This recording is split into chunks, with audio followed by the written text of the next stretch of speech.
She said alaikum salam. Gosh, dudes. Assalamu alaikum, y'all. This is the headphones. maxaad duubaysaa gabdhaha Soomaalida maanta dhan waxbay duubayaan ma daalan Okay, kan ma duubi kartaa? bahasha by the way we are live now I know, dib ma We are laha. We can recording now. bloopers. maxaad duubayaa Waxan qurux badan. Okay. Si fiican ku dawee, zoom in, ha hey. Waa kaas. There you go. I'm assuming you will be making a TikTok shortly Inshallah, about your yes. visit here to Goats Talk podcast. Yes, yes, sir. You asked us a riddle before we started. Could you give us another one? Do you have another riddle for us? No, that's just the only one I had. That's the only riddle that you have? Skin. Do you have any riddles for us, Thunder? Oh yeah, I got you. So there's three okay. This is how it goes. So it's raining outside. Yeah. There's three guys in a car, and they Okay. just robbed a bank. They're on the speed. There's a what do you call it again? High speed Speed chase. chase? There's a speed chase. It's a speed chase. Okay. So there's a speed chase going on. Yeah. And so they get caught. Hey, And oh no, I missed the part too. hey, kusu ali. I missed the part. Yeah. So Take your time, by the way. We got all day. yeah. So there's the high speed chase going on. Hey, One guy gets out the car. He shoots a guy riding his bike because he's shooting at the cars. And so they get stopped, and then the rest of the men that got shot that shot the biker. Why? How did they know it was him? I didn't hear it.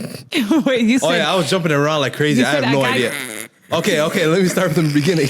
there was three. Wallahi, It was raining. I'm still stuck on it was raining. That's where you lost me. Okay. روبك كيف فكرة أقول علينا. It was raining. Okay, so it was raining outside. هيا. Three guys robbed a bank. Hey, yeah. There's a high speed chase going on. Yep. And so one guy gets his head out the car And starts shooting. He starts shooting at the cars, but he hits a guy riding his bike. Okay. And so he keeps going. The police catch up. They caught him, and they arrested the guy that shot the. How did they know? How did Because they he was know? wet. Yeah. Yes. Wow. I'm a genius. Because you were thinking about the rain the whole Wallahi. time. I was like, the moment he said rain, I thought, damn, he already got it. It kind of. والله ورمت روبك فكرة. That's what it is. Welcome back to Ghost Talk Podcast, y'all. We are here in our new space. Finally, we got a studio. We are not in Thunder's basement anymore, even though Finally. It was a vibe. people love the chairs. Oh yeah. In You your still got basement. them. We brought them. Yeah, we got them here. So comment down below if you want those chairs instead of the black aesthetic. You know, I don't think Muna would agree with that. Now we got to keep it black and classy. Absolutely. So today we are here. My name is Mohammed Sharif. We got a wonderful new guest, not even guest host on the show. Yep. Videographer, partner in crime. Yes, sir. That boy Mohammed Thunder. Let's give it up for Mohammed Thunder. Yeah, woo! Oh, hold on again. I'm gonna be abusing that the rest of the show. To my right, we have the very talented, multifaceted. There's a lot of things I can say, but we'll leave it to the podcast. Entrepreneur, Yes. coach, Hooper. athlete. Yeah. Mashallah, a lot of stuff. But welcome to the show, Muna. How you feeling? Thank you for having me. Let's give her a round of applause. I got one for that. No lie, it's nice, right? It sure is. It's nice. You want to bring the mic closer to you too, so we can hear your voice. Yeah. Muna, it's been what? The last time you came here, it was last year. This time, I think so. if I'm not mistaken, or even before that, farther than that. I think it was around the same time. And we recorded a nice podcast. We sure did. And then, Thunder, would you like to explain what happened? So A lightning we strike. lost. So we lost the audio. We lost the audio. It is nowhere to be found. Wow, It wasn't meant to be. it wasn't. Yeah. Hopefully this one is okay. It's gonna be Yeah. great. It's gonna be vibes. Do you feel like a lot has changed from that time that we first recorded the podcast with you till now? Definitely. In terms of myself or the business or everything. Just in general. Number one, definitely a lot of growth, and then being able to get a lot of feedback from customers and different people, and kind of doing a lot of different journeys from being a part of a program through REI, through different other organizations. But wallahi, in a year, it's been a lot of growth. But it's definitely need to write it down because it's all up in the air. That's nice. That's beautiful. So we'll jump right into it. We have seen the growth of your beautiful brand, Kalsoni, over this past. How long have you been doing it now? A year, basically.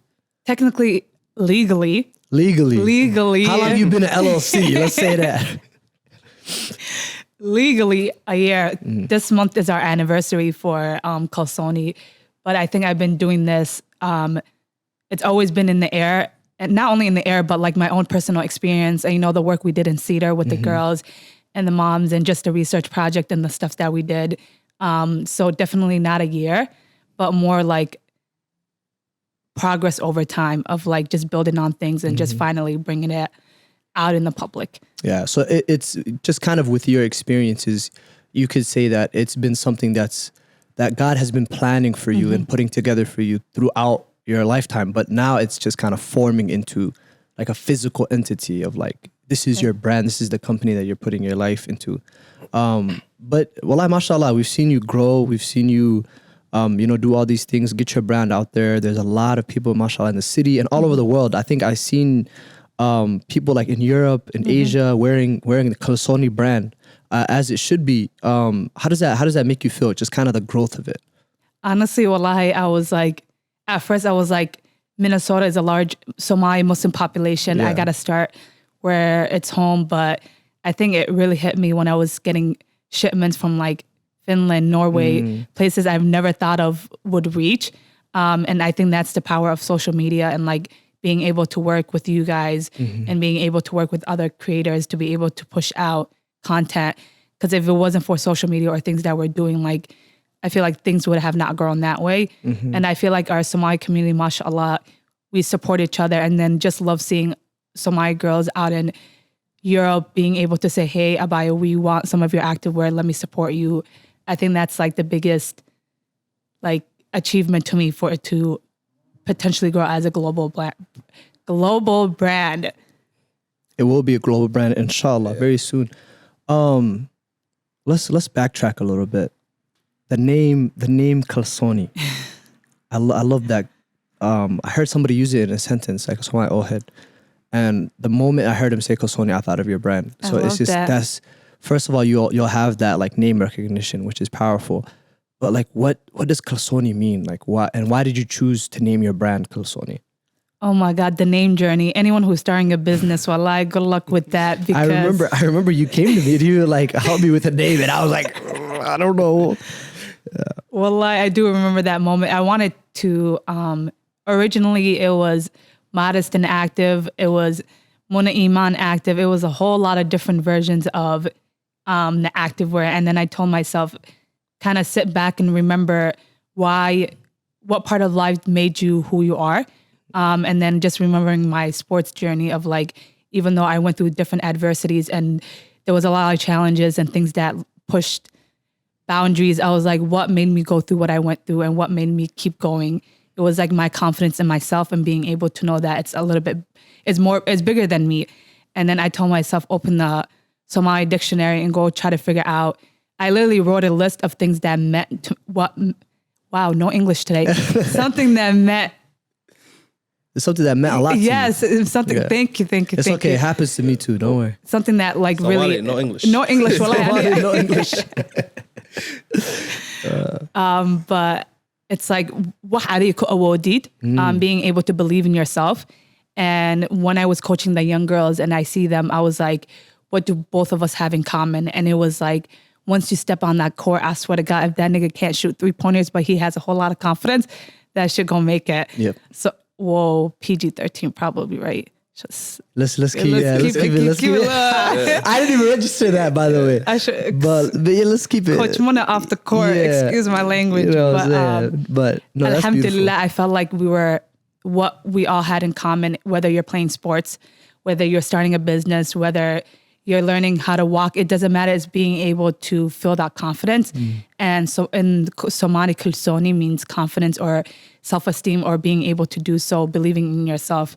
And I want it, as much as it sounds cliche, I kind of put it on the left side closer to the heart in a way that folks, when they're being physically active or playing a sport or doing whatever they want to do, they are feeling confident to be able to do it.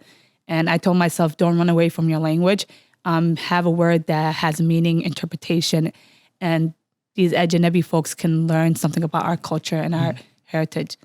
Wow, I like that. I like making Ajnabis learn something, and that's important. We've been learning a lot in this country, but they don't. I can shaqal them a lot.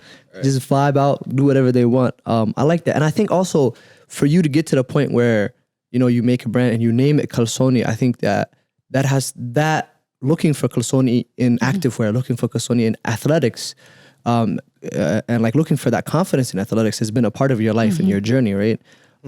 Because I know that you're a coach. You coached me. You coach a lot of the other younger guys who grew up playing basketball in the Cedarside neighborhood. You coach a lot of girls, including my sisters in the Cedarside neighborhood. So and then you played basketball as well throughout high school, throughout your life. So did that have an impact? That journey, first of all, like tell us about your journey into athletics. Let's get into that, and then tell us about how much of an impact that had in you looking for confidence in things and trying to be a confident Black woman. Well, back in my days hooping in Cedar Riverside, I think I was the only girl and a few other girls like hooping, and I would go to the gym, did not care who was in the gym, and would hoop with the guys because I just loved the game and was like, if they're feeling that confident, then I'm gonna step on the court and just do what I gotta do. But definitely been a lot of pushbacks of like, the ducking of Somali girls. Yeah. Like how our culture believes like girls should not be playing sports or whatever. But I think it's more about creating that space and opportunity for them. And then alhamdulillah, I think if it wasn't for growing up in Cedar, I don't think I would be where I am today because I saw that there was not a lot of girls playing basketball. And then Coach Weber, specifically Coach Weber was like, hey, we need to do a program for the girls. And when she saw my love for the sports and us building that relationship together, we were able to create a sense of community inside the gym and be able to give girls the space. And then you boys coming saying, what about us sneaking in the gym and stuff like that. And we were able to create our own community, our own foundation, our own space where youth in our community were able to play the game that they loved. And I think without those experiences, I would have not been getting my master's in sports psych in kinesiology. And like if I haven't had experienced that, I don't think I would be where I am today. Just like every other individual, I started out as a bio major thinking I'm going to become a doctor. Yeah. Some of my family back home think I'm a physical therapist, but let them believe what they want to believe. They gonna see this like, what? She's not? Yeah. But definitely when I started coaching the young girls and saw how much of an impact it is, like not only with them playing basketball, but like being more confident in themselves, being able to advocate for themselves, believing in themselves. It was like something that was greater than myself. And I was like, I need to go learn more about it in school and figure out ways to impact young girls in sports and things like that. And then, we did over 7 years of community research and trying to figure out athletic wear and active wear for girls to wear. And I think if it wasn't for those projects happening in Cedar, I don't think Kalsoni would have existed. I don't think I would have. I felt like when I grew up, I started my journey playing basketball as something that was lonely. But then as I grew, it built a community. And I think Kalsoni comes from the foundation of community, and that's how it was built. And if I haven't went through that experience, I don't think I would be here where I am today. I'll probably be at some facility. You probably be a doctor? Being a doctor, specifically a physical therapist somewhere, Dr. Muhammad. But God knows, maybe that will be in the future. But of course. Inshallah. Yeah. And that's not too bad of an alternative, Yes. If your two choices in life is entrepreneur or doctor, you're set, right? You're doing great things in your life. A big theme that I also see, not only in your life as an entrepreneur, but in a lot of entrepreneurs is, that's a hard word to say, entrepreneur.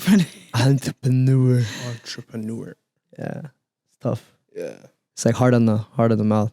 But is kind of using the difficulties in your life and using the challenges that you face to kind of motivate you, right? And to make you want to do better and to make you want to create things that help other people in that sort of same field as you or same vibe as you.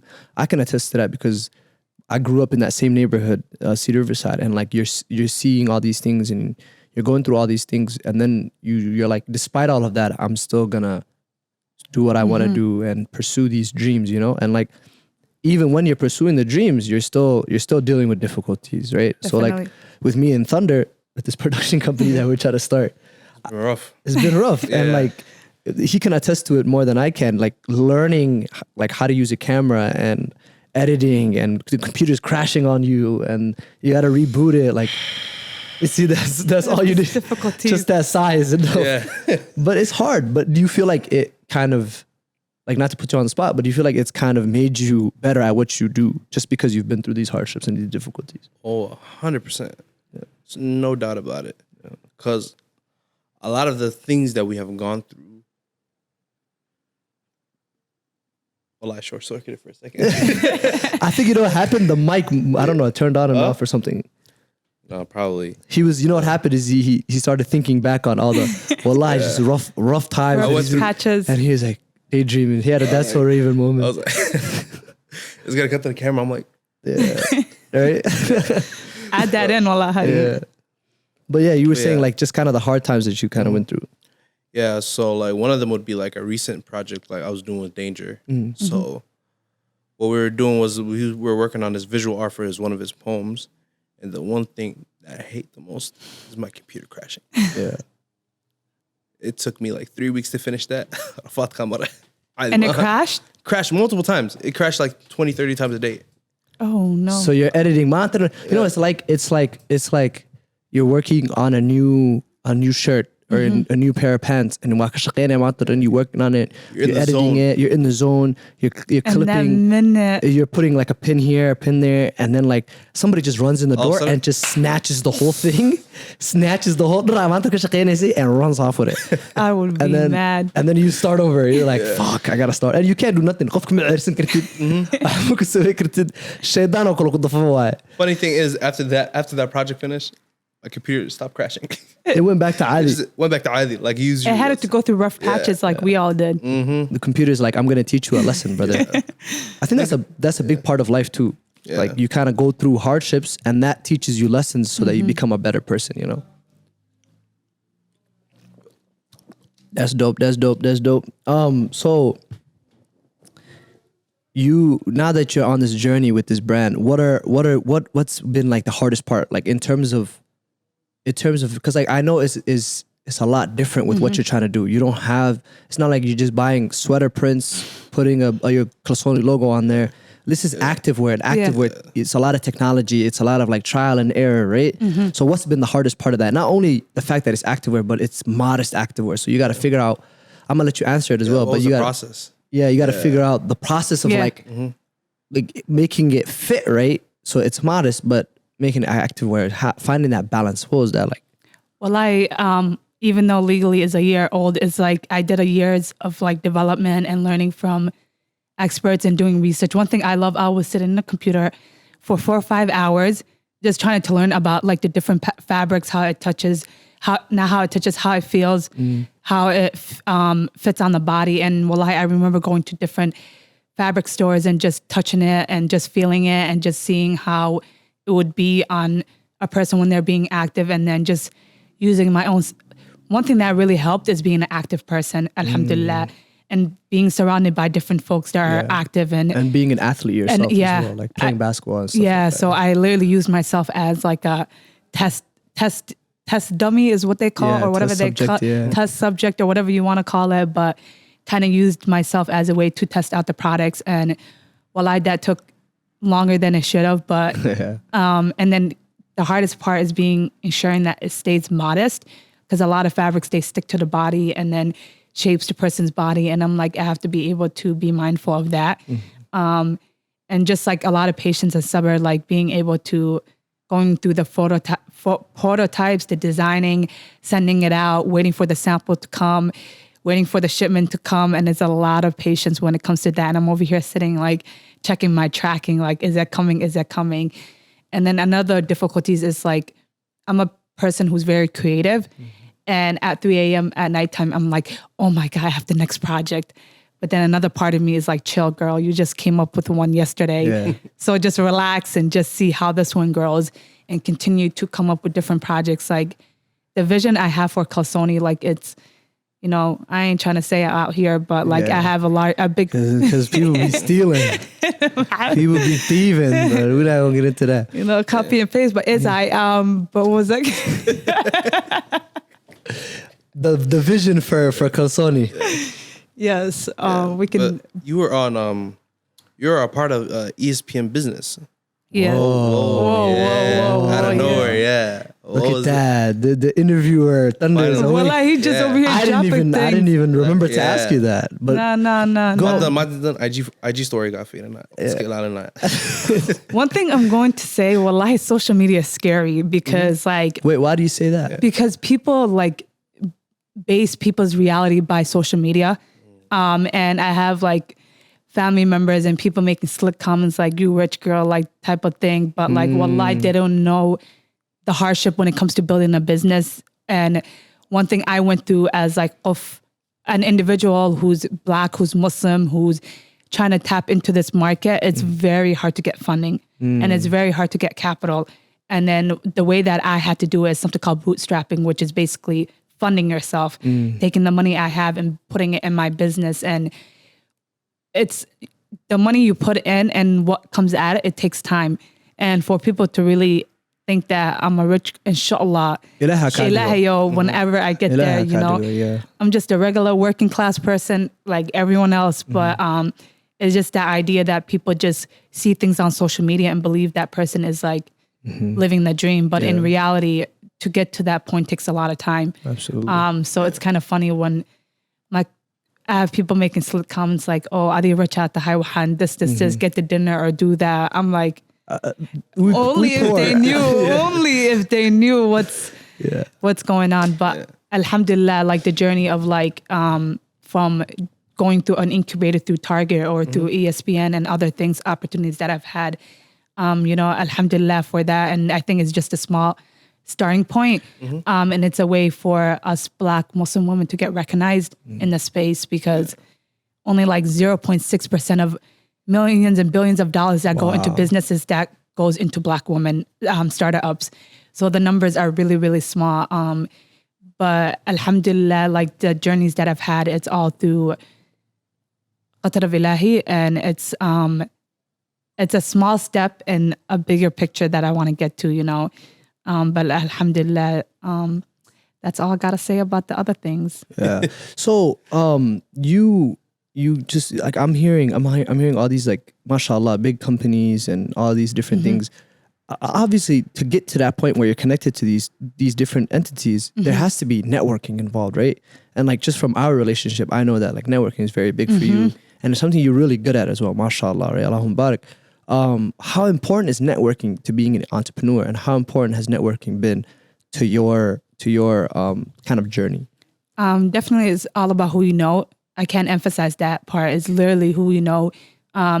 I wouldn't be on this podcast if I didn't know you personally or didn't know you personally. It's all about who you know and who's in your network, because that individual who's in your network may know somebody else. And I even remember like signing up for things like the beta showcase, which is for tech startups. I'm not a tech startup, but I'm going to figure out a way to put myself in that space. So I would always find different opportunities and cater it into, like I would find an opportunity that may not fit with my business, but I would cater it to sound like it fits in that business. So it's just kind of molding yourself. Yes. Yeah. Like don't limit yourself of saying, oh, I'm in this space. You always got to be creative on how to reword and rephrase your mission and your vision into their space. Because I learned that like I have to cater to the audience needs, but I won't stay away from my mission or my vision of the business kind of thing. Keeping your values while still molding yourself to do the things that you need to do. Yeah. And definitely putting yourself out there in like conferences and networking opportunities, and even going on LinkedIn and saying, hey, I like going to, like, let's say I found you on LinkedIn. Hey, Mohammed, you know, I heard that you had a podcast. Like, I want to get to know your journey. I would love to get a 30-minute interview or sit down with you. Like, don't be afraid to reach out to different people on whether they're Ajnabi, whoever is in your network, not in your network. Try to figure out a way that they can help you and just reach out to them and say, hey, can we schedule a quick phone call and I tell you about my business or my journey and you tell me about yours, and you never know what comes out of that relationship. No, absolutely. Absolutely. Networking has done wonders for me in Thunder. I'm not gonna lie to you. And like, especially in the business that we do, with just even the podcast, like we will never have guests if we don't network. Right. And I'm kind of like a crackhead with networking. I don't care who you are. I just be DMing people left and right. Hey, what's up? Hello, assalamu alaikum, brother. My name is Mohammed Sharif. I know you have 140,000 followers, and I'm probably the 40th person in your list of requests. But we got this podcast. Here's the link. Come through, and most people respond, which is crazy. There's some people every 3 months. Yeah, and this guy be surprised. He's like, "Yo, I got this," and I'm like, "How did you even?" I just DM'd them, bro, and I'm like, "That's lit. Bring them. We need that." But networking is important. Without it, you really can't connect to the people that you want to connect with. But other than that, what other things are you doing?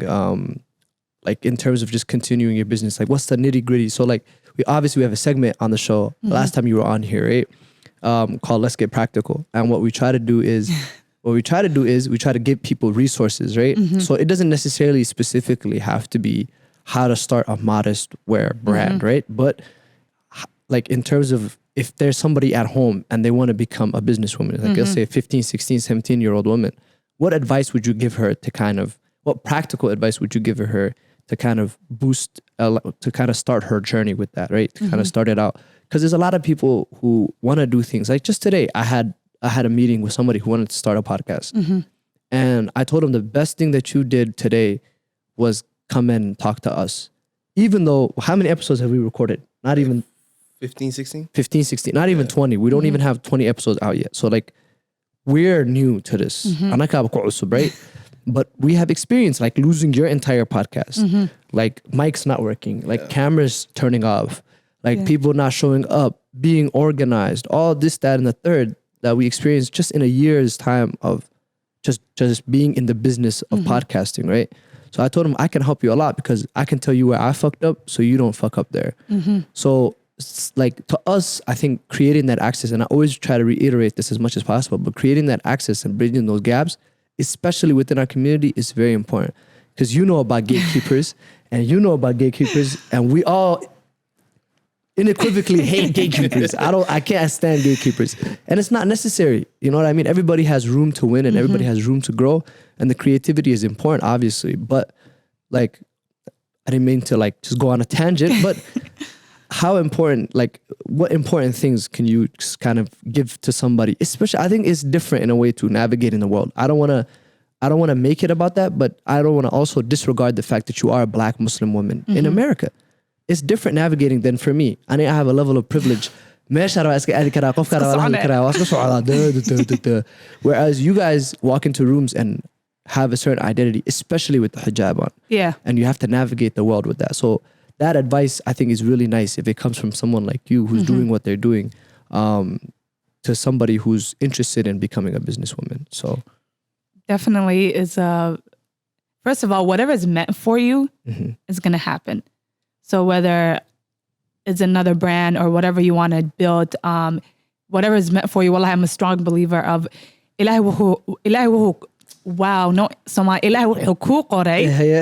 it's going to happen. There you go. So, you know, I like to say like Kalsoni kind of found me. And I think it's more about like the journey I went through as an athlete, as a coach, as somebody who was studying physical activity and sports and kind of putting myself in that space. It kind of came to me and it came out of passion and the love for the game, and just figuring out how to maximize it in a larger platform. I like to always tell people, you have to be passionate about the business that you're going to build, because there's going to be hours where it's funny, TikTok and social media be like, I'm going to quit my 9-to-5 job and I'm going to be an entrepreneur. I can make my own schedule. That is a lie. You are working 24 hours, 7 days a week, every day. Drake said, shout out to the folks who working 9 to 5. I'm working 9 to 9. That's Which true. If you, Bill, how long do we be here at the studio? Well, we leave here like 12. Sometimes we leave here like 1 3. a.m., 1 a.m., 2 a.m., 3 a.m. waxaa imaanaa subaxda imaanaa maanta dhan waa iska shaqaynaysaa. You working the entire day. Your entire day becomes consumed by this business Yeah. that you're running, and like you have the flexibility. Adapted, you could just sleep all day. You sure can. But again, that's why it's so important. Back to what you said of like you have to be passionate about it, because then you won't put in the work in. But It's- yeah, Definitely, if you don't have that work ethic, not the work ethic, but that passion and drive to continue moving forward, it'll become hard during that journey. So like definitely figuring out like how you can take your passion and turn it into a business, but definitely learn you need to save up a whole lot of money and figure out a way to like maximize like the money that you have. But definitely you have to be committed. You have to know why you're doing what you're doing. I always say, why are you doing what you're doing? How are you going to do it? And like, what is your purpose? And kind of question yourself of like, kind of answering those questions. And then also like, just because somebody else has like another podcast don't mean you can't bring other content that's creative and different. And so don't be afraid to do something that you're passionate about, even though someone else is doing it. I remember learning in research, it's like people don't create new things, is they reinvent it and they recreate it and they find something that's the gap and fill that gap. There's other activewear out there, but finding out that gap of modesty, and modesty varies for other people. And there's other modest activewear lines, but figuring out a way that it's more inclusive to our community and things like that. So definitely be passionate about it, and get ready for long hours. And if you drink coffee or tea or whatever, but staying committed to that. Definitely lost track of what else I wanted to say, you know? No, I think that's good. Just be consistent. You said, be committed to what you're doing is very important. Be passionate about what you want to do, because being passionate, I think Denzel says something like, he said, without commitment, you won't start. And without consistency, you will never finish. Yeah. Quote that, guys. I like. That is. He's one of my Mahad, favorite actors. Mahad, I'm excited to say this for the first time for Thunder. Clip that for that man, Thunder. But it's true. Yeah, but it's true. There's a lot of people that are willing to like, they want to start, but there's a lot of people that procrastinate. And so that there will be some people that even though they do procrastinate and they don't have that passion, they will never start. So that's very I important. don't know what I said. Well, You said exactly what you needed to say, brother. Don't ever doubt yourself. You said it. We got the message. But no, that's very important. I think just starting is important, but finishing is important as well, and continuing to do it, and continuing to do it. if you have the passion for it, you'll put the time in for it. That's how it works. Another thing is don't rely on just passion. Also, because you can be passionate about things, but passion won't give you discipline. You have to have the drive. Yeah, passion won't give. You can say like, I love podcasting so much; it's my favorite shit in the whole wide world. But there'll be days when you hate it. There'll be days where there's been days where you come and you're like, "Bro, fam." There's days when I come and there's somebody amazing sitting across from me, but I'm just not having a good day, and I'm like, "Bro, I gotta sit here, get my energy up, talk to this person." I don't feel that way about Muna, by the way, guys. Muna's my dog, but I'm just saying there's been times like that where I have to self-motivate myself, even though I'm passionate about the things that I'm doing. So Even from Mahal, bro. yeah, I feel that, man. Wallahi, every episode. Who's this Mahad We guy? Let's give him another round of understand. Wait, applause. who's Let's We'll let them know. We love you, Mahad. We love you. We try to give him a shout out every. He's the one. He's our producer. He takes care of like the Will clips. Kader. No, you haven't seen him before. Yeah. He's behind. He's in the shadows. the behind the He's scenes. behind the scenes. He's in the yeah. shadows. He's behind the scenes. He's gonna just pop out of somewhere. We put him up there, I think. No. So Mahad's been with us from the jump, man, and he does like he edits the podcast. So and then he sits there and he just click, Click, click, click. click, click, click, click. So he just looks at our faces all day. This guy does it too. I do the clip sometimes, but even that is Rafat. I'm not gonna lie to you. It's not It's easy. work. Shakawai. I think that's another It's real, bro. I take 3 days. I section them off. I say one sitting. 8 hours. Monster Energy so That's it. Quick things. Yeah. But it's important to have. Wallahi, that's very, very important. And I think having that work ethic and that consistency will set you apart.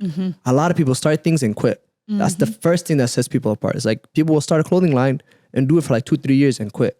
And people will start a clothing line and struggle for 2-3 years and then struggle like for another 4 years and then blow up their 10th year.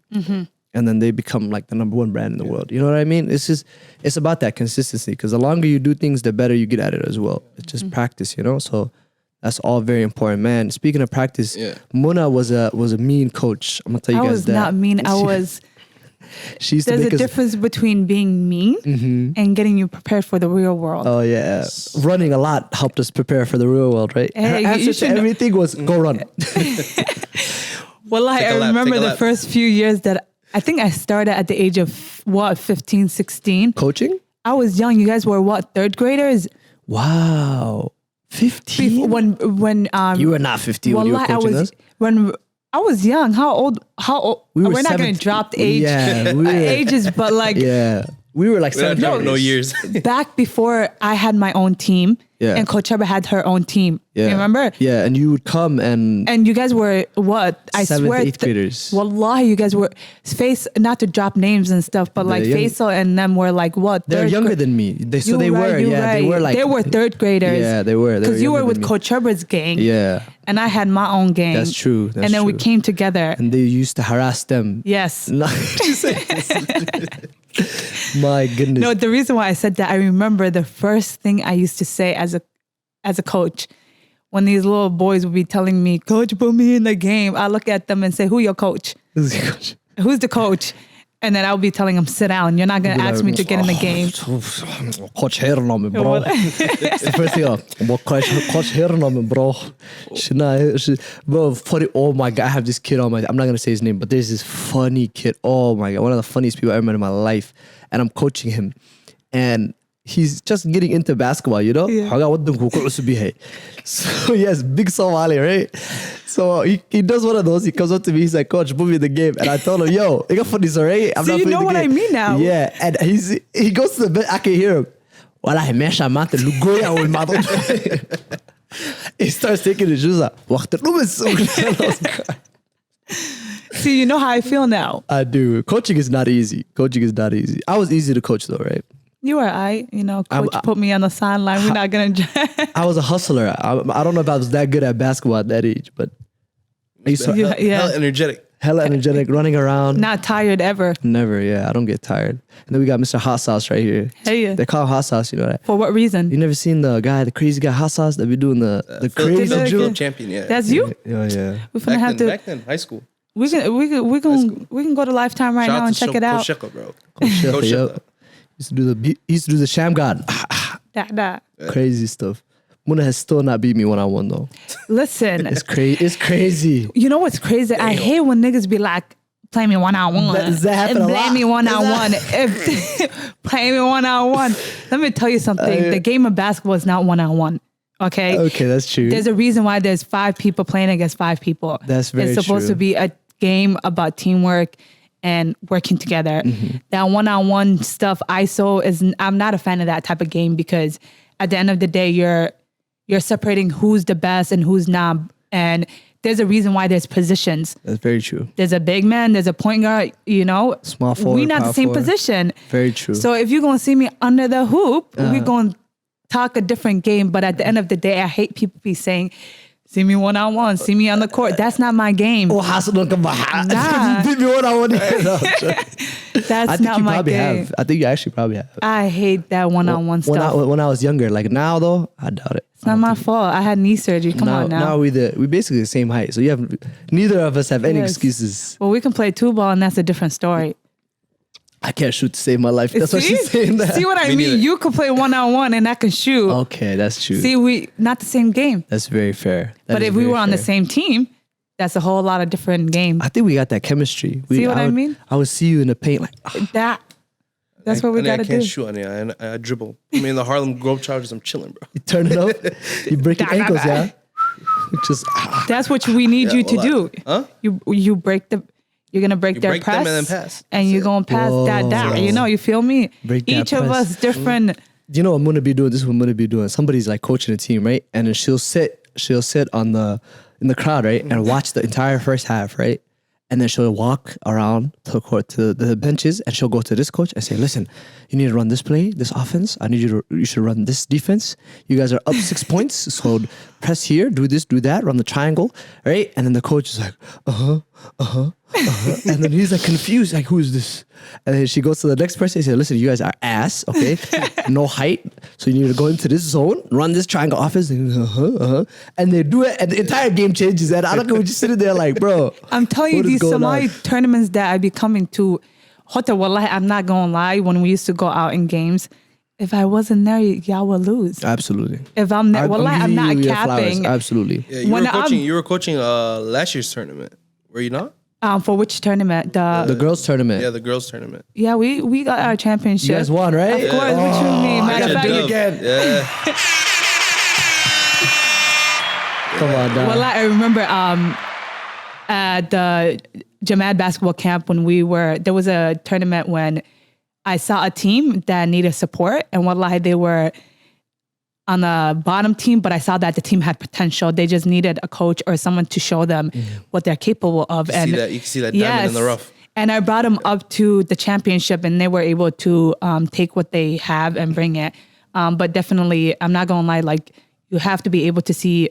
I think that's why where I am in life in terms of like being an entrepreneur and a business, is because when I look into things, I see the bigger picture of it. Like, I'm working steps ahead now at the moment.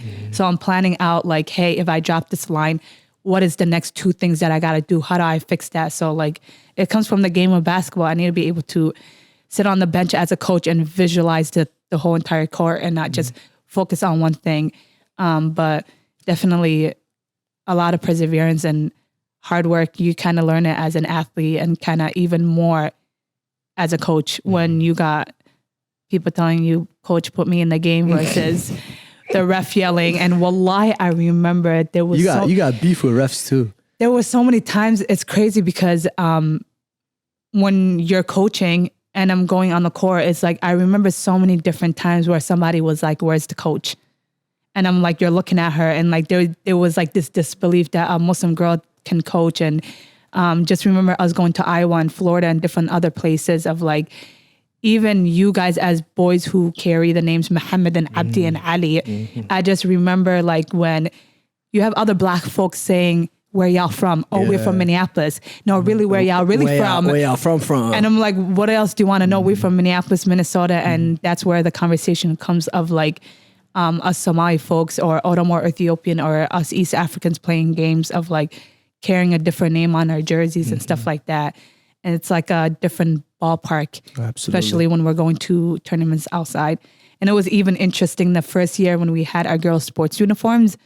And wallahi, just the white people, Adam people just watching and just saying, oh, what are you guys wearing? Or what is this? And things like that. But definitely a nice journey to have. Absolutely. I was thinking about this when you were talking about just kind of going through like coaching us and stuff like that, and people doubting you and all these kind of different things. This might be like a very broad question, but what motivates you? Like, what motivates you despite all these odds to continue to do the things that you're doing? Someone telling me no, or someone telling me you can't do it. I definitely get a drive from like being able to be told, oh, you cannot do it. And I'm like, I bet I'm gonna prove a point. And being able to use what other people say as a way to be motivated to keep moving forward. Especially when y'all boys, sometimes I feel like y'all did not believe in me coaching you guys. I think that's how it starts out. Yeah. I think it starts out as like, what's it called? Like, cause like obviously like, especially when you're a younger kid, now that we've grown up, now that we're older, and like, I'm not gonna lie, there's a level of like, there's a journey as a man that you have to put yourself through to like unlearn all these like, you know, misogynistic, all this crazy stuff that society tells you, yep, this is how you're supposed to act and this is what you're supposed to do. But as a young kid, like it's drilled into your head, like, yo, you're the man, you're the shit. Like, they don't do this kind of stuff. You're a hooper. I think it was a little bit different for me because my sisters hooped, you know? So it was like, I kind of saw it as equals. But for a lot of the guys, yeah, it was kind of, it's like, what? Like, where's the old Adan male coach? What's going on here? You Where know? they at? And even for Coach Trevor, I think Coach Trevor is just on another level. 'Cause she's been coaching for so long on so many levels, and like has had so much success with coaching. And like, even despite all of that, people still look at her and doubt her and say, "Are you qualified to do that?" Even though her knowledge of the game is so immense and so deep, and like the bag that she has with coaching is so deep. Despite all of that, simply because of her gender, it's, People are like, she it's can't do it, bullshit. yeah. It's bullshit. And like then there's guys who are a lot less qualified. I'm not gonna lie to you, a lie. Like being very honest, I think I can get a high school coaching job right now simply Yeah. because I have some athletic experience and nina I. They're gonna be like, absolutely, come Why on, not Mohammed. just fill the position? Why not fill the position? Whereas they're not looking at it from the perspective of like, yo, who's better at the job despite whatever the fuck is going on. You know what I mean? So that's, yeah, I'm not gonna lie. It started out like this, but again, like you It said, changes. you proved us wrong, right? You made us run a lot. I ain't gonna lie to you. And it was like, damn, okay, she's in charge, not us. We have to I feel listen. like the running was a way as like, I got to show who has the power. Yeah, that's true. Not gonna lie, it's like, what else are you gonna do? Like, y'all can leave out the door, but I think it was a way to like gain respect by making y'all run. Yeah, I think it's hard to do that with little kids too, because you don't want to be too harsh and you don't want to like break their spirit. But little kids are gangsters, bro. They'll test you. Wallahi, they'll test the shit out you. They're like, let me see how far I can push with this nigga before he gets mad at me. You feel what I'm saying? But you got to put your foot down and you got to be like, I'm in charge. I'm coaching. I'm the one that's knowledgeable and knows what's going on. You listen to what I say and we'll go from here, you know? But running is a lot. There was like, the first time I started coaching, have you watched the movie Coach Carter? You know, in Coach Carter, when he first starts coaching, they don't touch a basketball for the first week. He just makes them do conditioning because he says you have to be in a certain condition to be privileged to touch a basketball. To the baseline. To the baseline. I love the baseline. Yeah. That's what I did. Not for a week, but like the first 2 practices, there was no basketballs. Yeah. I said, just run around. How we start our basketball, It's the same, we used to run. Yeah, it's the same laps. philosophy. You have to run laps. And then the kid goes, okay, this is not something, there's levels. It's important too because it teaches them in life that like you have to Earn work. Yeah, you have to work a certain amount to get here. Then when you get here, now you got to work a certain to get a starting position. Now you have to work a certain amount to get the green light to shoot whenever you want. Then it teaches them you have to work for the things that you want, you know. But I feel like a lot of times with our Somali kids, people just give them stuff and then There's that no teaches them.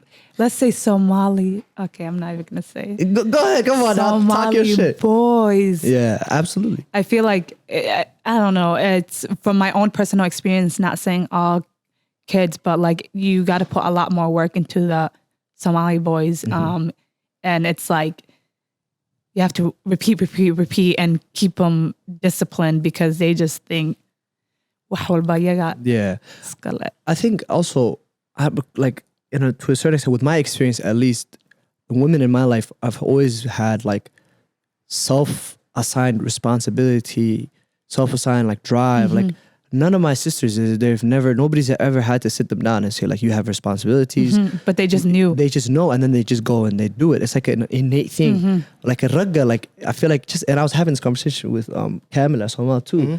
Like when we're young, it has to be something that's like put into us. We're just gonna, you know, like, but as a man, Abe he taught me that, like, you have responsibilities, and despite your responsibilities, any goal that you have to work for it.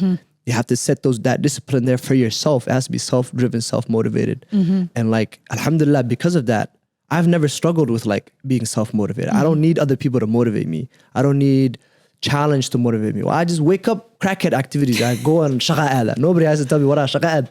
You know what I mean? So to a certain extent, wallah, you're right. That has to be put in there and instilled in there. But inshallah khair, we're getting there. We're working on it, you know? So now that you have this brand, right? And now that you're doing all these kind of different things and you're dealing with all these challenges as well, has there been like, not even haters, but doubters, people that doubt what you're trying to do? And how do you deal with that? Well, I can remember a few people like, oh, han business mahan, like. Is it the older generation? Is it people that your age group? Or? I would say most folks have been someone around my age group and the opposite gender. males. Yes. Let's be candid here. Yes. Let's be real here. It's the men. Regina. And I think it was coming from them thinking they have tapped into the business market, talking about, oh, we know what works and what doesn't. I think it came from that kind of mindset. But it was like the minute they said that, like I got turned off by it, like, oh, okay. So, and then it got me questioning the relationship we have. Are we friends? Are we this? What is this? Like, why are you talking like this? And like, I'm the type of person, the minute I watch what people say and I'm very careful of like, oh, if you're talking like this, then what are you really thinking?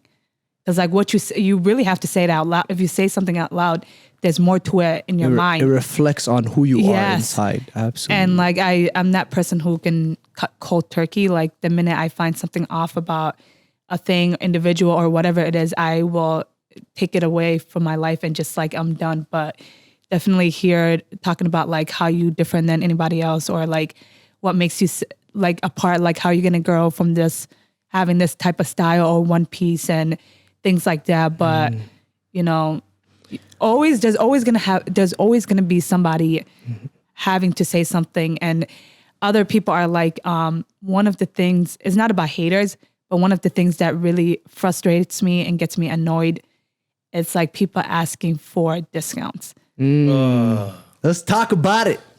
Wait a minute, hold on. Before you get into it, what was that groan, Thunder? Let's talk about it. Let's talk therapy session. What have you dealt with that? Multiple times. Am I guilty of that? Huh? No, because there's two types of people. There's people that ask to model for me. Hey, yeah. They don't pay for nothing. Hey, yeah. Because it's for something for my creativity. But there's also ones that I do specifically for business. I do for business. And so those are the type of people, since like they know me makata, they're gonna be like, bro, just give me why bro? Over the top. Just take it off. Just a little, shave it off the top. Yeah. It's frustrating It's because very frustrating. we all got to know our purchasing power. And well, sometimes I'm very mindful, or like Najib restaurant. Yeah. Like I know myself, like I'm not going to spend $20 at this restaurant when I can support someone in my community. Like I'm sometimes very People are gonna get tired of this applause. They're gonna be like, bro, stop. We try to listen to the podcast. See me, I'm very like once I find a place that I love, I'm gonna continue supporting that business, and will continue giving my money where I have the power and will to give my hard-earned money to somebody. And why should it not be our own people? And whenever I did research about my pricing, I wanted to be at a price point where like it's affordable, and it's also you're paying for the quality of it. And I'm like, every single time these people are asking for discounts, like it devalues my work. Yeah, they got on the Lululemons, but they were asking you for discount. Do you know how expensive? Do you know how expensive Lululemon is? Don't even get me started with Lululemon. Because at the mall, they have an entire smoothie bar inside of their store. Huh? They have where they sell leggings and activewear. Huh? Bro. Look it up. What? Bro, hey, I'm gonna do this. What leggings are? What did you do? Man, that's cap. It's not cap, Mohammed. I'm gonna show you right now. Yeah, bro. So like they have Lululemons on. Look at this. Look at this. Look at this. Look at this. Look at this. $118. This is the men. I don't know why. Just the men by itself? Ragga. I didn't even know they have men. Let's go to women. Lululemon women. Am I lying? Am I lying? You're not lying. It's very overly priced.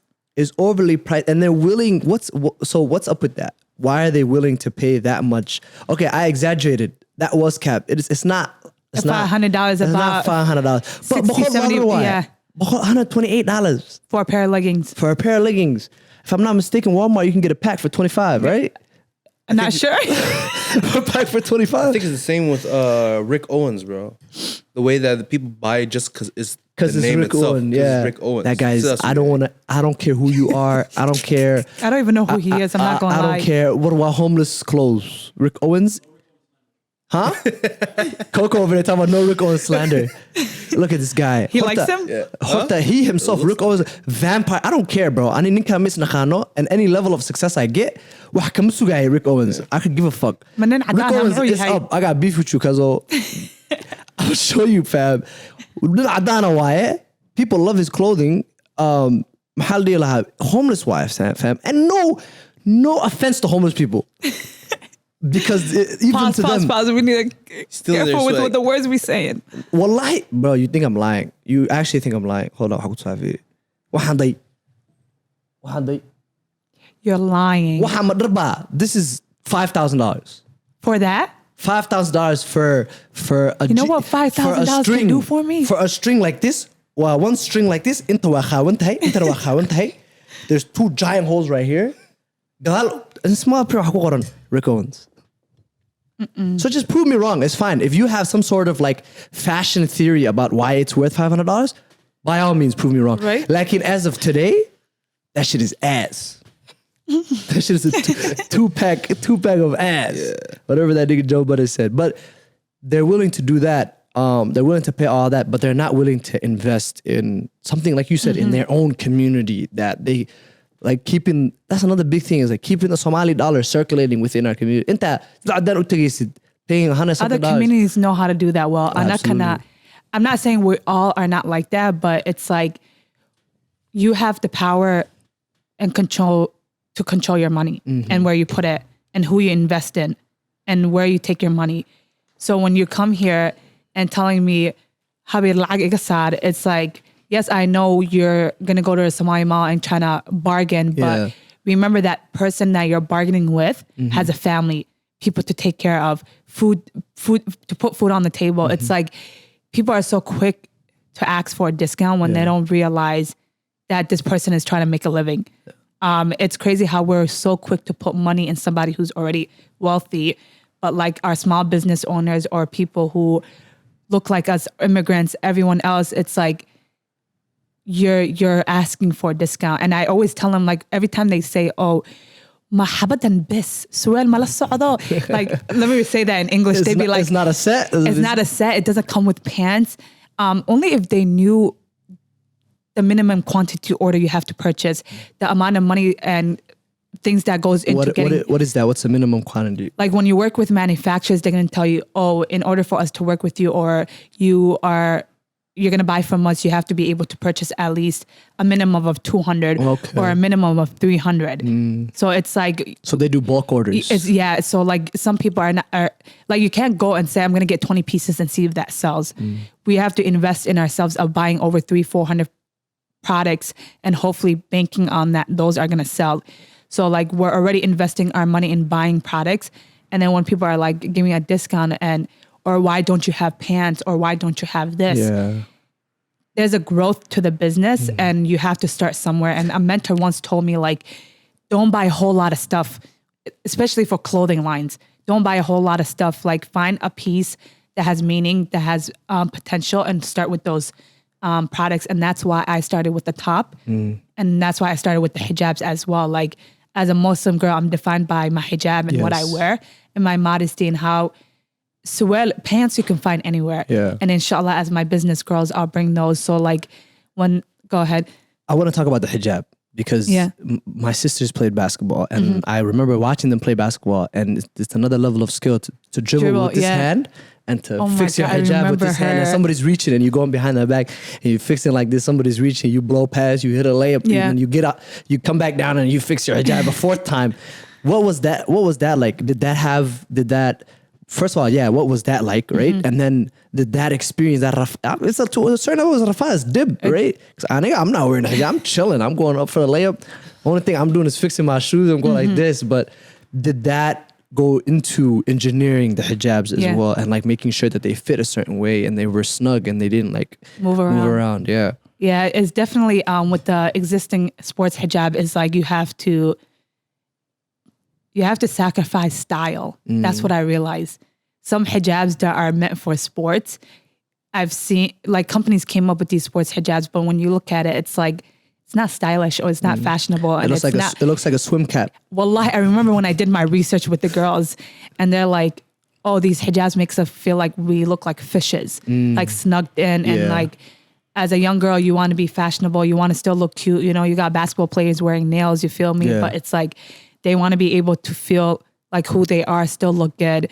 And I definitely do remember that frustration when your sister and a couple other girls were like, in the middle of the game, they're fixing their hijab. Or I remember incidents where like, I felt really guilty as a coach when one of the girls would rip her hijab off and just throw it to the corner and like continue playing the game. And she was sacrificing her identity as a Muslim girl just to continue playing the game. Yeah. And wallahi, I would just, me and Coach Trevor just remember looking at the girls and like, I was frustrated, they were frustrated, and like we all had to come together. And that's why like we did the community research project and like trying to figure out the best way to get a hijab.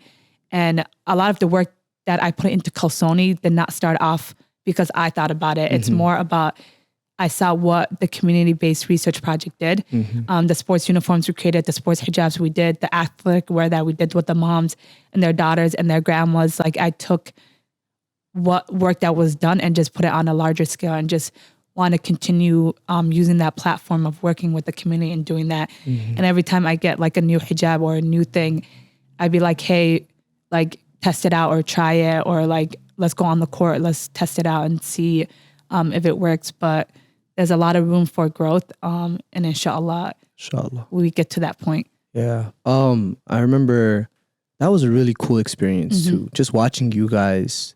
I feel like I've been just watching you, mashallah, grow throughout all this. I watched you grow too. No, just kidding. You did, yeah. I was a little kid. I was a little chubby kid. I wasn't chubby though. Why does everybody say I was chubby? I had chubby You had cheeks. Yeah. It was the People high talk about- cheekbones. people thought I was chubby when I was younger. You were out there. I was not. I had a six pack. I was Six born pack with some cheeks. I was born with a six pack. I came out my mom with doing crunches. Yeah.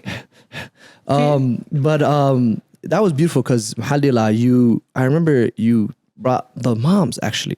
So it's a mom and her daughter, and they're sitting there and they have fabrics in their hand and they're trying on different hijabs. But I feel like your mom and sisters were part of it. They were. My mom was there, yeah. And my mom, like, she was like, I'm gonna let you guys play basketball, but hijab ka iska sibin, because she didn't want them to sacrifice their faith and their deen for the athletics, which is true. I 100% agree with that. But it was beautiful to watch two different generations kind of come together and figure a generational problem out together. You know what I mean? I think that was really, really beautiful.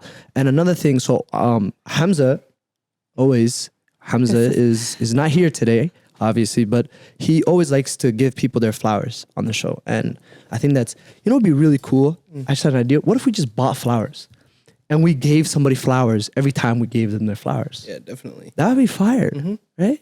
I'm a flower type of girl, but I'll take it. You're not a flower kind of girl? Damn, that's tough. Get you a basketball.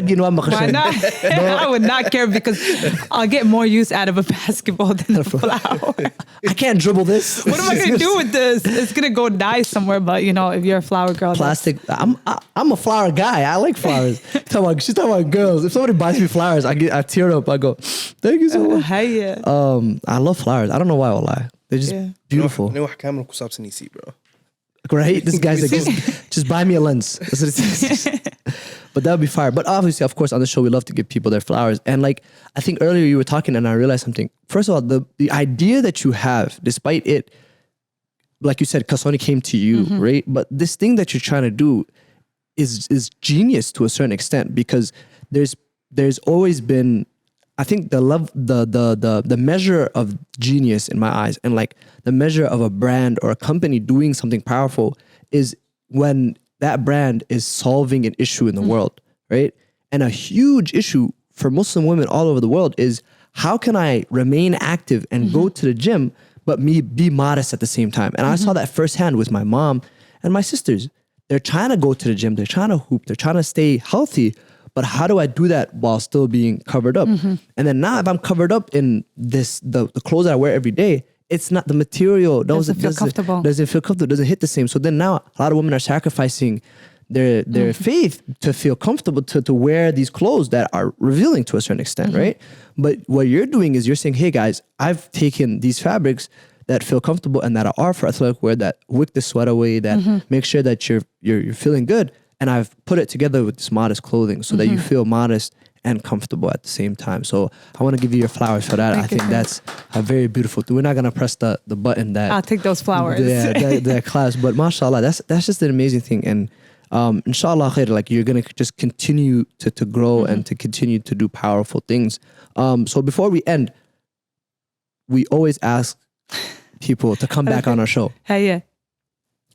Because we're already family to a certain extent. 3 of us are already family, but we have a lot of people that come on the show who we've never met before. So the goal is by the time the episode ends that we become family, that we have a conversation where, you know, you feel like we're friends and I feel like I'm your friend.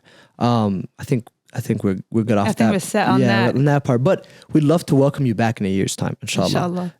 We want to really use this podcast as a way to hold ourselves accountable, and to hold our guests accountable, so that Technically, we can. I came back. You did technically, and you, mashallah, you did grew. came You back grew a a year lot. later. And you know, it's funny. I think it was Sadat and Ish's podcast this year where they said they switched it on us. I think it was Sadat and Ish, or I think somebody switched it on us, or it might have been damn, I look like a terrible host because I'm not remembering. When I remember who asked me the Cut question. that part. Mahad, The fact that I was cut editing that. it for hours too, I still don't remember Yeah, it. we don't cut anything, by the way. Everything that we said today is going on the podcast. Everything. All of it.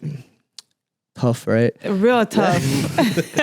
But one of our goals was to have a studio and to get our own space where we can do our, and alhamdulillah, all praise the Most High. We are here. We got our own studio. So that's a beautiful thing. So before we let you go, we want to know, what do you want to accomplish in a year's time? And of course, everybody has secret goals. They're like, I don't want to tell anybody my goals. But just in a broader sense, where do you want to be in a year's time? And people have different answers. I think Farah had my favorite answer. He said he just wants to be alive Yeah. in a year's time, you know, and obviously, inshallah khair, that happens for him.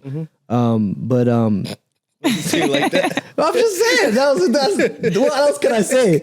You know what I'm saying? That's the best that I can do, right? If somebody says, I want to be alive in a year's time, the best I can do is say, inshallah, brother. I hope that's the case.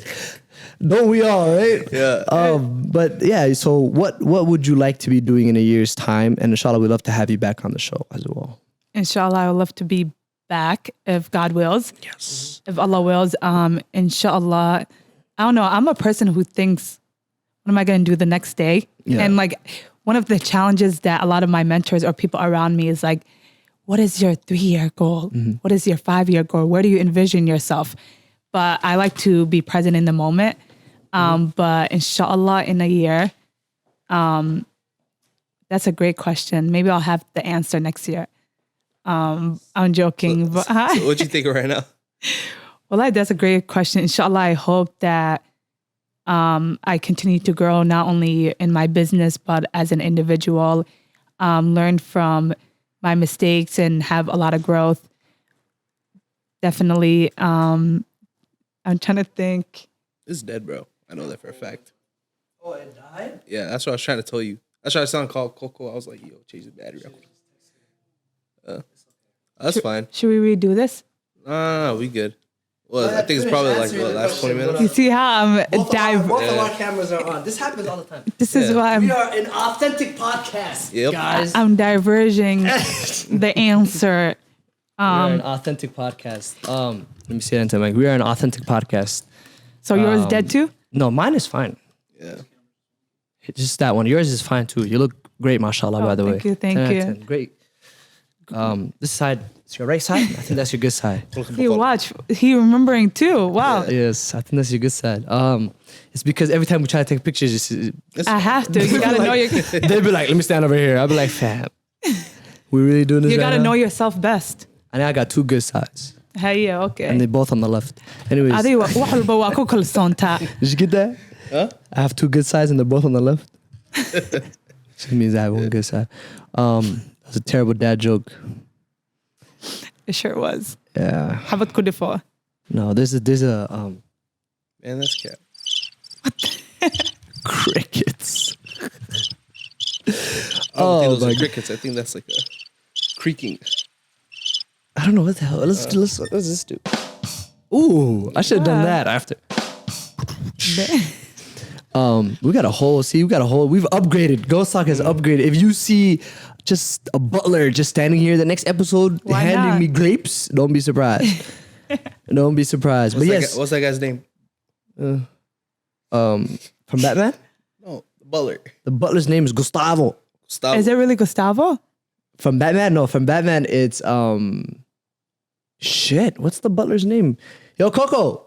What's the butler's name from Alfred? I forget that a lot. Alfred. Blanked on the spot. I sure did too. So in a year's time, you just hope to be alive, inshallah. Inshallah, and just continue to grow. And definitely, I have a few projects in mind, hoping, wow, no English, hoping. You having a fly moment? Only, I swear, The you know. kids in Cedar go You're loudest. right. They gonna be on your ass. Huffing. That's how you talking now? That's what they say. Oh my gosh, I just had that moment. You want us to cut that? You know, we can keep Yeah, it Yeah, authentic clip and that. Clip that. You have three options. You can cut it, clip it, or keep it. Ooh. clean. What was that toy that they had back then? Bop Twist it. it, bop Twist it, it. Bop. This is the point of the podcast where we start to. And then come back up. Yeah. Is your camera on?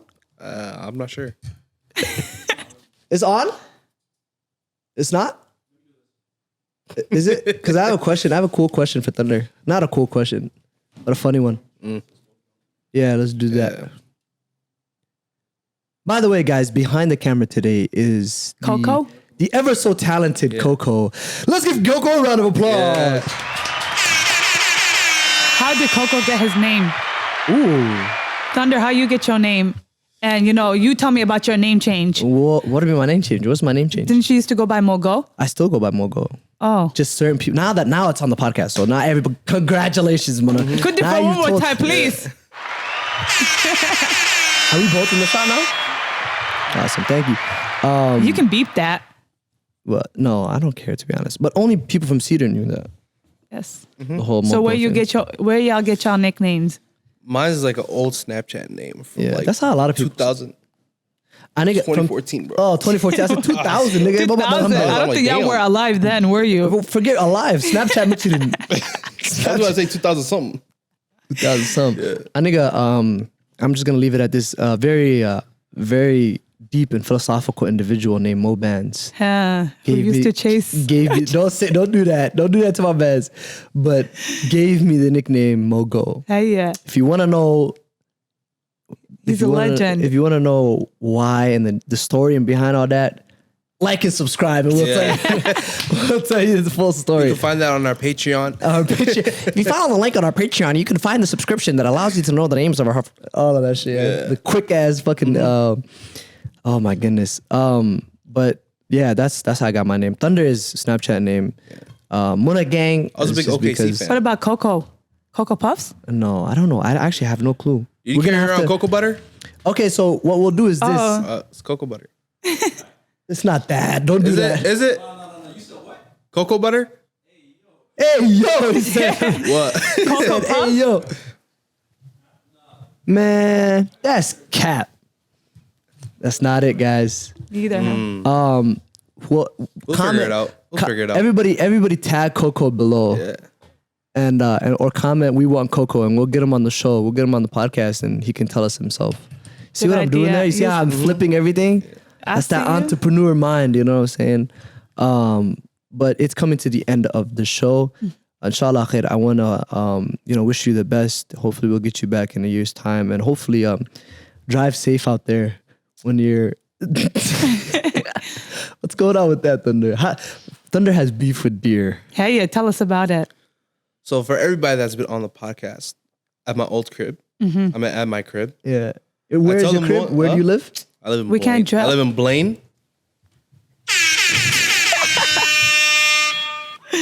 So I live in Blaine. So I'm so sorry, guys. every time the podcast ends, I tell everybody the same Yo, thing. drive safe. Drive safe. Watch out for deers. That's how Minnesotans say bye. They say, watch out for them deer, you know. They say that. This guy had an encounter with the deer. How many? On multiple occasions, but this time, Just listen to this. What happened the first time? The first time, I was driving back from Halakha, and then I was on my way home. I was so close. I was one light away. And then a deer out of nowhere just comes out of the woods. He 107 I'm a killed it. Ogala, bro. He murdered it. He's a- I'm a Ogala. And then yesterday, yeah, yesterday too. he's like, bro, There I was a almost dead hit one. another deer. I said, in the same week, nigga. Subhanallah. So this guy has beef with deer. One Could day, be the same one. no, that one is dead. The first one is gone. Yeah, Gone. the Yeah, I first don't know how one to- was gone. Damn. Hoydi sama walal This kita one, the other fighting. guy hit him. I saw the Oh, other guy. yeah. I saw the other guy parked over there with 2 other cars. He said, I knew that was Yeah. me last week. Yeah, Wallah, deers. I didn't even stop while I was saw it. Just keep going. I just kept going till I got home. And then I looked at the damage. I'm like, damn. Absi, wallah. Yeah. Yeah. So I think when you're heading home, inshallah, watch out for them deer. There's no deers where I live. Me neither. There's a lot of other stuff we gotta watch out for. You ain't even lying. I gotta watch out for them later. Yeah.